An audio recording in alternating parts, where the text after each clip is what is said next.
আমরা আমাদের জীবনে এমন কিছু সময় কাটাই যেখানে আমাদের নিজের কোম্পানি আমাদের নিজের ভীষণ প্রয়োজনীয় হয়ে পড়ে। ঠিক এই কারণেই সেই দিনকে আমি অফিস থেকে চলে গেছিলাম ডাইরেক্ট রথের মেলাতে।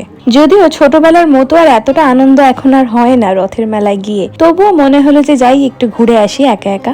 তো গিয়ে দেখলাম 2-3টে দোকান আছে যেগুলো একদম নতুন এসেছে, যেমন মাটির জিনিসের দোকান, তারপরে হ্যান্ডমেড জুয়েলারির দোকান। যদিও ওই দোকানটাতে ফটো তুলতে বারণ ছিল, যেটা আমি পরে দেখেছিলাম। তারপরে মনে হলো যে কিছু কেনাকাটি করেই ফেলি। আর কি কি কিনলাম চলো তোমাদের বাড়ি ফিরে দেখাচ্ছি।